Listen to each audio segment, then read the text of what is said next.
स्वागत है आपका हमारे शो कनेंड्रम में। जायंट हैरी बिगफुट की कहानियाँ कोई नई बात नहीं है। 15वीं सेंचुरी में एशिया और यूरोप के बीच कॉकेसस माउंटेन रेंज में इन कहानियों का जन्म हुआ था। दुनिया भर में अलग अलग कल्चर्स बिगफुट को अलग अलग नाम से बुलाते हैं। हिमालयस में इन्हें यति बुलाते हैं, ऑस्ट्रेलिया में योवी, इंडोनेशिया में इबू गोगो और अमेरिका में बिगफुट या सैस्क्वाच। अगर अमेरिका की बात करें तो वहाँ के हर स्टेट में कम से कम एक बार किसी बिगफुट को देखा गया है। इससे हम यह कह सकते हैं कि अगर बिगफुट असल में है तो सिर्फ एक नहीं बल्कि पूरी प्रजाति है। पिछले कुछ दशकों में लोगों में बिगफुट को पकड़ने या उससे जुड़े सबूत इकट्ठा करने का एक जुनून सा बन चुका है। यहाँ तक कि कैलिफोर्निया के विलो क्रीक को दुनिया की बिगफुट कैपिटल का भी नाम दे दिया गया है। विलो क्रीक का पूरा टूरिज्म बिगफुट पर ही आधारित है। यहाँ Bigfoot books, Bigfoot stake house, Bigfoot paintings, यहाँ तक कि बिगफुट बर्गर भी मिलता है। आगे बढ़ने से पहले ये जान लेना ज़रूरी है कि ज़्यादातर प्राइमोलॉजिस्ट मानते हैं कि बिगफुट जैसे क्रिएचर्स का होना बहुत मुश्किल है। चलिए देखते हैं आज के दौर में बिगफुट का किस्सा कहाँ और कैसे शुरू हुआ। 1958 में जेरोल्ड क्रू को ब्लफ क्रीक नॉर्डिक काउंटी में पहली बार अपने बुलडोजर के पास बड़े बड़े फुटप्रिंट्स मिले। ये स्टोरी द हम्बोल्ट टाइम्स में छापी गई, जिसके कारण ये बात काफ़ी तेज़ी से लोगों में फैल गई। इसी आर्टिकल में द हम्बोल्ट टाइम्स के एडिटर एंड्रयू गंजोली ने पहली बार बिगफुट नाम का इस्तेमाल किया था। लेकिन 2003 में दो लोग सामने आए जिन्होंने बताया कि उनके फादर रे एल वॉलेस ने ये फुटप्रिंट्स लकड़ी के नकली पैर से बनाकर जेरोल्ड के साथ मजाक किया था। उन्होंने बताया कि रे वॉलेस को ऐसा मजाक करने की आदत थी। रे के बेटे माइकल वॉलेस ने कहा कि ये कोई बहुत बड़ी साजिश नहीं थी और ना ही रे को लगा था कि बात इतनी बढ़ जाएगी। उन्होंने कभी नहीं सोचा था कि एक छोटा सा मजाक इतना बड़ा तहलका मचा देगा। लेकिन गाड़ी अब बहुत दूर निकल चुकी थी।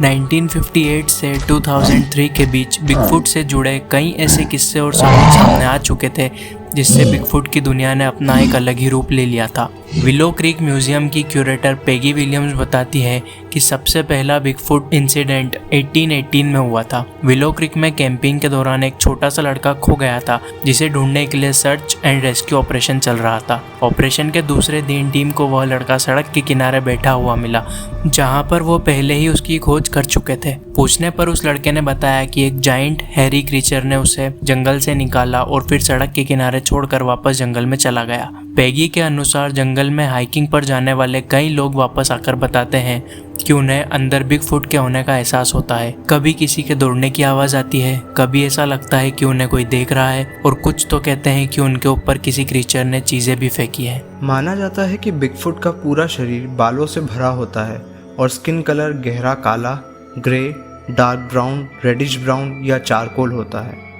उनकी लंबाई तकरीबन 7 फीट 10 इंच और वज़न 500 किलो तक हो सकता है। बिगफुट इंसानों की तरह बात तो नहीं कर सकते, लेकिन एक दूसरे से ग्राउल्स, हाउल्स और स्क्रीम्स के ज़रिए बात करते हैं। इनके पंजे बहुत बड़े होते हैं और शरीर से तेज़ दुर्गंध आती है। बिगफुट फील्ड रिसर्च ऑर्गेनाइजेशन या BFRO के हिसाब से बिगफुट काफ़ी ऑर्गेनाइज्ड होते हैं। वो पत्थरों को आसानी से जमा सकते हैं और जंगल की चीज़ों को अपने फ़ायदे और सर्वाइवल के लिए इस्तेमाल कर सकते हैं। उनकी फ़िज़िकल स्ट्रेंथ बहुत ज़्यादा होती है, जिसे इस्तेमाल करने में इन्हें काफ़ी मज़ा आता है। कहा जाता है जब विलो क्रीक के पास आईसी रोड का निर्माण हो रहा था, तब सुबह काम पर आने वाले मज़दूरों को कई अजीबोगरीब चीज़ें दिखाई देती थी। 200 किलो वज़न के टायर ज़मीन पर ऐसे बिखरे पड़े होते थे जैसे उनसे कोई खेल रहा हो। कई बार तो बुलडोज़र्स आड़े गिरे हुए होते थे और हर जगह बड़े बड़े फुटप्रिंट्स दिखाई देते थे। इडाहो यूनिवर्सिटी में एनाटॉमी और एंथ्रोपोलॉजी के एसोसिएट प्रोफेसर रह चुके जेफरी मेल्ड्रम ने 2006 में एक किताब लिखी जिसका टाइटल था सास्क्वाश लेजेंड मीट्स साइंस। आपको बता दें कि मेल्ड्रम फुट मॉर्फोलॉजी और मंकी मूवमेंट के भी एक एक्सपर्ट हैं। इस किताब में उन्होंने लिखा है कि जिस तरह का एविडेंस मिला है उस हिसाब से बिगफुट की खोज करना बिल्कुल लाजमी है। 1990s में मेल्ड्रम ने कई फुटप्रिंट्स की जांच की।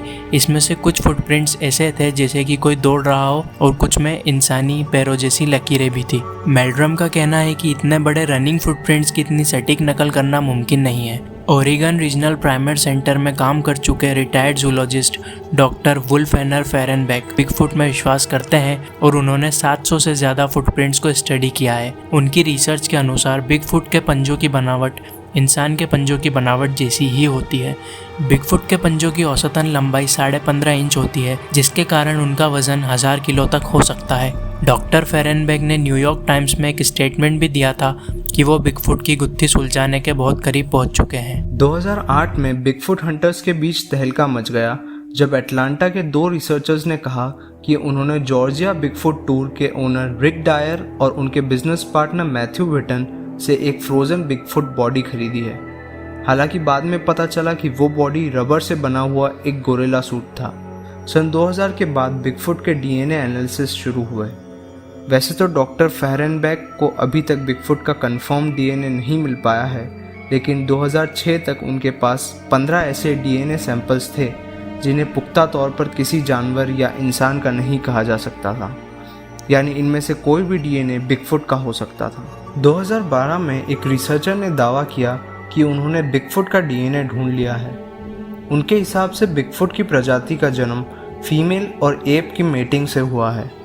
2014 में ऑक्सफोर्ड यूनिवर्सिटी की एक रिसर्च टीम ने कई बिगफुट हेयर सैंपल्स पर जेनेटिक रिसर्च करी, लेकिन सभी सैंपल्स या तो डॉग्स, बेयर्स, मंकीज या ह्यूमंस के निकले।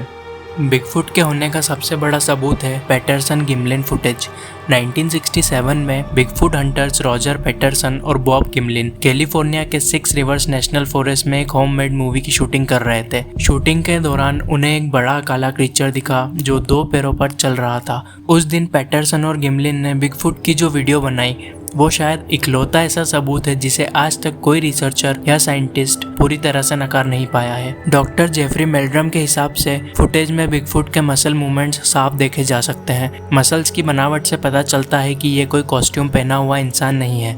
पैटरसन और गिमलिन दोनों ही पूरे विश्वास के साथ कहते हैं कि उन्होंने उस जंगल में उस दिन एक बिगफुट को ही देखा था। एंथ्रोपोलॉजिस्ट डेविड डीलिंग ने एक बार कहा था कि लाखों अधूरे एविडेंसेस को मिलाकर भी एक पूरा एविडेंस नहीं बनाया जा सकता। बिगफुट की कहानी भी कुछ ऐसी ही है।